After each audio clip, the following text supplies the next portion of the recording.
Good afternoon, dear students. In today's class, we'll discuss the large signal behavior of or large signal operation of a differential amplifier. In the previous session, we had discussed the normal general working of a differential amplifier with differential input taken into consideration, and as well as the common mode input. Both were considered. Now, for the large signal, we need to derive an expression for the drain currents ID1 and ID2 in terms of the differential input voltage VID, which is given by VG1 minus VG2. Okay, and the circuit diagram for this, whatever the large signal behavior is shown here, which has two transistors Q1 and Q2. Here also both the transistors is assumed to be perfectly matched, and the channel length modulation of these two transistors are neglected. Okay, the MOSFET, you can observe here the MOSFET differential pair for this purpose, where VID is not, but for this circuit, when you have VG1 is a gate voltage connected at the gate of first transistor, and VG2 is a gate voltage connected, or the input voltage connected at the transistor 2. Okay, and the corresponding current through the transistor 1 is denoted by ID1, and corresponding transistor current through the transistor 2 is denoted by ID2. Okay, and these two transistors are perfectly matched. And you know that when both the transistors are perfectly matched and they are operated in the saturation region, I can write the equation for the drain current for both the transistor as ID1 is equal to half Kn dash W by L VGS minus VT whole square. Let me call this as equation 1. Similarly, ID2 is equal to half Kn dash W by L into VGS2 minus VT whole square. Let me call that as equation 2. So you can say for equation 1 and equation 2, there is a difference with VGS1 and VGS2.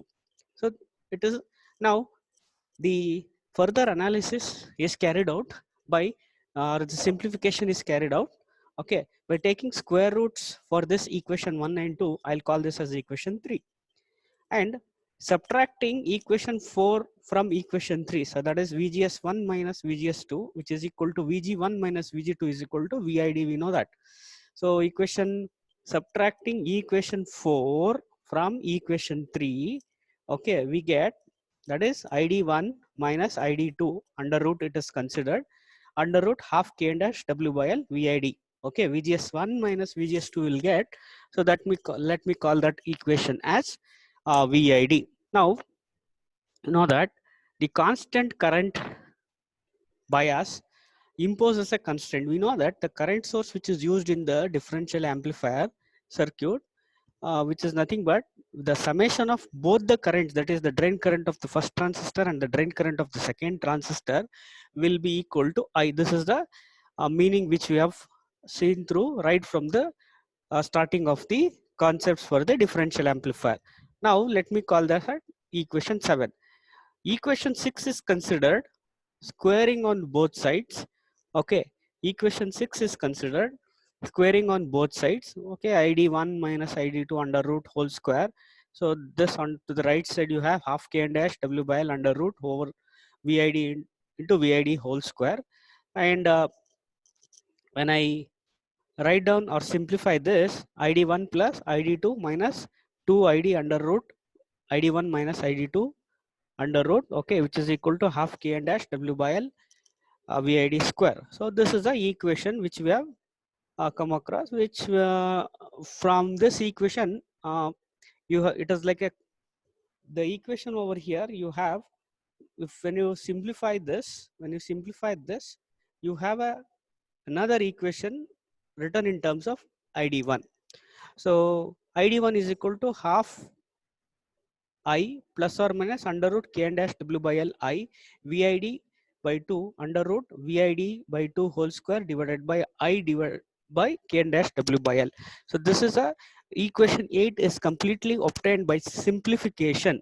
By simplification of the above equation, which is a quadratic equation. Okay, you can observe here the increment in ID1 in the above equation above the bias value of I by 2 must be the same property.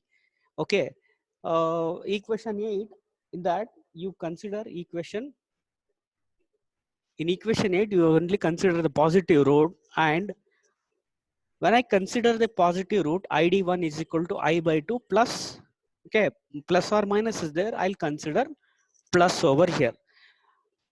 The quotient point indicates that VID is 0, okay, leading to a situation where you have both ID1 and ID2 will be the 50% of I.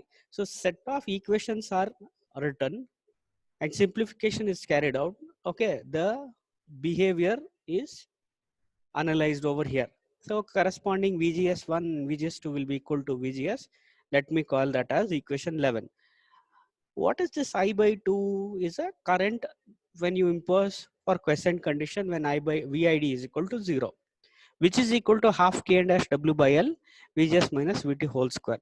So from this I can obtain an expression for I by V overdrive is equal to K and dash W by L. So taking square root on both sides, I get the obviously the square term for V overdrive will be cancelled. So under root K and dash W by L will be equal to under root I divided by V overdrive. So substituting for this K and dash W by L under root, which is equal to under root I divided by V overdrive in the equation for ID1. Okay, then you have ID1 is equal to I by 2 plus or minus and root I into root I divided by V overdrive into VID into 1 minus VID by 2 whole square divided by K and I divided by K and dash W by L. Okay, now I root of I and root of I, when it is getting multiplied, you get I.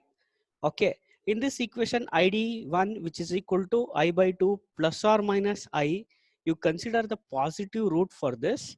Okay, so therefore I can write that as equation 13. So similarly, ID1 is for the transistor 2, where ID1 is a transistor current for the first transistor. Okay, if ID1 has a factor of plus, ID2 will be having a factor of minus. This is a fact because the current when it is increasing in the transistor 1, correspondingly the current through the transistor should decrease. If I consider the equation as increment for ID1, okay, the current for this will be a decrement value. This is by a fact that ID1 is equal to I by 2 is a usual condition where the current through the transistor is 50% of the bias current I. If there is an additional value denoted by this equation, correspondingly the current through the transistor 2 should decrease. That is the symmetric or symmetry operation. So these equations, whatever is given, so if you understood, the increment value for ID1 should be incorporated as a decrement. To what extent the ID1 increase, the same extent ID2 should decrease. Okay, now the equations for ID1 by I and ID2 by I versus VID by P overdrive is shown. So what is the final conclusion? You have the VID making VID positive causes ID1 to increase. This is what I meant. Okay, and when ID2 decreases equal amount by keeping the overall ID1 plus ID2 which is equal to I. Now the current is steered entirely into Q1 when VID reaches the value 2 root 2 V overdrive. This is what another observation you can come across. By making VID as negative, in this case, when VID is equal to minus root 2 V overdrive, steers the entire current into the Q2 transistor. You have Q1 transistor and Q2 transistor. To what extent the entire current can be steered, which we are observing in terms of the equation. Okay, whenever the current is steered entirely, mean to say that the voltage VID should be under root V overdrive. Okay, through the Q1 transistor. If it is to be steered through the second transistor, we need to impose a condition like VID, the differential voltage, should be in terms of minus root 2 V overdrive. Okay, the transfer characteristics for the equation 3914 are non-linear. due to the term VID square. So due to the term VID square. Now we need to obtain the linear amplification from the differential pair. For all any amplifier, there has to be a linear amplification. So we'll make the term as square term or the nonlinear term small as far as possible for a given value of V overdrive. The only thing is to keep VID by 2 much smaller than VOV is a condition for small signal approximation. So there has to be a approximation to be carried out here. You need to observe VID by 2 must be smaller than V overdrive. If you maintain this condition, okay, we can say that the device curve is not a non-linear, rather it is a linear. So a normalized plot is as shown here. Now to get more insight, okay, x-axis VID maximum is equal to square root of V overdrive.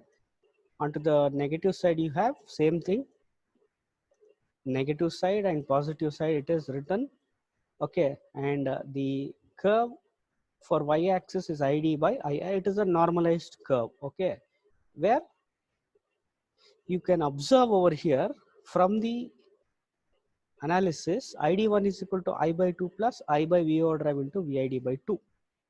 Similarly, ID2 is equal to I by 2 minus I by V overdrive into VID by 2. So the same conclusion, when VID is increasing with some value, okay, there is a increment in the ID. So this is what ID increases by increment ID. Similarly, ID2 decreases by the same amount, where ID is proportional to the differential voltage. So where ID1 is proportional to the differential voltage. So I mean to say when ID1 increases, ID2 should correspondingly decrease. VID divides equally between the two devices with VGS1 is equal to VID by 2 and VGS2 is equal to minus VID by 2. This is another important observation.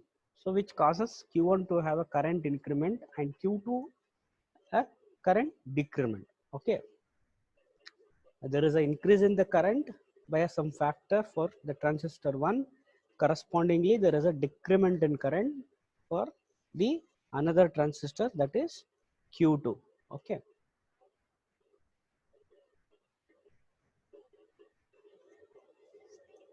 Now, after being discussing the large signal operation for the circuit with different currents equation with different voltages and observing the linear, uh, the normalized curve for the differential amplifier, we'll now move on to a differential gain for amplifier with inputs. Let me consider VG1 is equal to a some voltage denoted by VCM plus half VID, and VG2 is another voltage which is VCM minus half VID.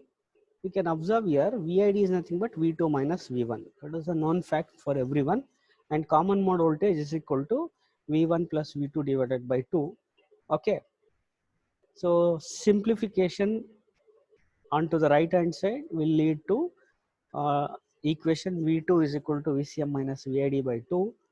Similarly, V1 is equal to VCM plus VID by 2. Okay, so you know that VCM is equal to V1 plus V2. Observe V1 VID is nothing but, so you simplify, take this equation in terms of VID plus V2. So if I write, so correspondingly I'll get this equation. So where the common mode corresponding this voltages is given to the differential amplifier in terms of VG1 and VG2. Okay, and output can be taken at the both the drain terminals denoted by Vout1 and Vout2. Now the differential input is applied in a balanced manner, that is VG1 is increased by a factor VID by 2 and VG2 is decreased. When VG1 is increasing, VD2 should be decreased. So this is a balanced manner through which you can give the input. So this is what you can observe when you are obtaining the large signal operation, a balanced manner you need to write. To understand more insight about the differential amplifier, let me try to explain the small signal operation of the differential amplifier for the circuit diagram. Okay, see circuit diagram, we have, you have this circuit diagram. What is the symmetric condition? Okay, first we have to write down the Q1 and Q2 transistor. When it is biased at the DC current, it is operating at a overdrive voltage V overdrive and carries a current of I by 2. What is a balanced condition? When VID is having a plus increment and VID by 2 in the negative increment. So it makes some sense, like when VID by 2 is given at transistor 1 and minus VID by given at the transistor 2. So you have a condition which you can say that this is a balanced condition. At this point, it is acting like a virtual ground. It is acting like a virtual ground. Now, the circuitry for this, you can know that you have a transistor Q1 carrying a current of I by 2 and this transistor carrying a current of I by 2 in the, and which is given with an input voltage of VID by 2 and corresponding this as minus VID by 2. These two transistors, okay, the power supplies are grounded for small signal operation, you know that. Okay, this is more or less behaving like a common source amplifier.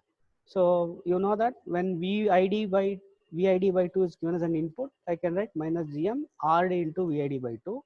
Correspondingly, V out 2 can be written as minus of minus, it get cancelled, GM RD VID by 2.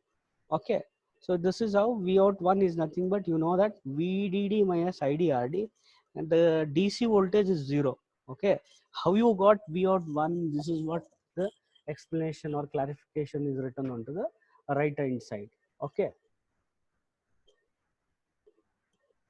onto the right hand side. So similarly, V out 2 is equal to VDD minus of minus, you tend to get a positive term. Okay, now you have V out 1. So why you are required to do this small signal analysis? To find the differential gain. To find the differential gain. Okay, V out 1 is minus GMRD VAD by 2 and V out 2 is plus GMRD VAD by 2. I told the fact why it is plus and why it is, as it is like a common source amplifier, you tend to get minus sign. So for this output also get minus sign, already minus sign with this VID by 2, so they get cancelled and you will get a positive term. Now when I consider V out 1 by VID, it is like minus GM by 2 into RD. When I consider V out 2 by VID, it is GM by 2 into RD. Okay, since the input for this circuit is given in the balanced manner. So therefore, the differential gain AD is nothing but V out 2 minus V out 1, which is divided by VID, which you can simplify it as GMRD. Okay, since the device is acting like a common source amplifier, obviously the gain can be more or less close enough to the common source amplifier. Okay, what are the advantage of taking output differentially? After being discussing the differential amplifier large signal model, large signal analysis to find out the ID currents, okay, and different equations. Next, we were discussing about the differential gain. Okay, in order to obtain this differential gain, the small signal behavior of this circuitry, the small signal behavior of this circuit was considered, and this AD is equal to V out 2 minus V out 1. Okay, when increase in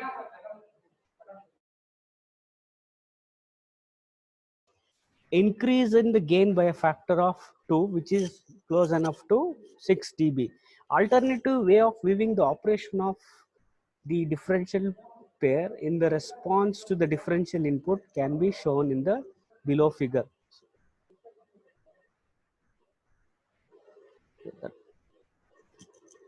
There is an alternate wave.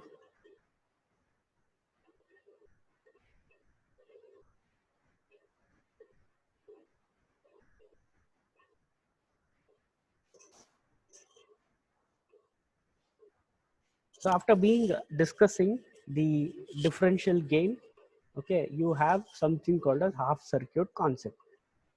For a symmetrical differential amplifier, so you can say that if I give VID by 2 as an input, I get Vout by 2 as a output voltage. This is a half circuit. I can analyze the circuit or divide the circuit into half and call that as more or less like a common source amplifier. The differential gain for this, it is like a common source. I can write GM RD parallel R naught. So the symmetrical condition, when you give an input in a balanced manner, the performance can be analyzed directly by considering it as a half circuit concept, and I can write the transistor Q1 carries a current I by 2 with the overdrive voltage V overdrive, and I correspondingly can write the gain equation as GM RD parallel R naught if that has a finite output resistance. So in the previous circuit, the finite output resistance was not considered.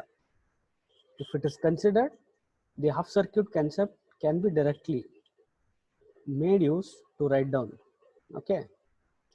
So the next final concept for this class, the give the differential half circuit of a differential amplifier shown in the figure with Q1 and Q2 are perfectly matched and neglecting R0, determine the voltage gain AD, that is VOD by VI. So this is a circuit.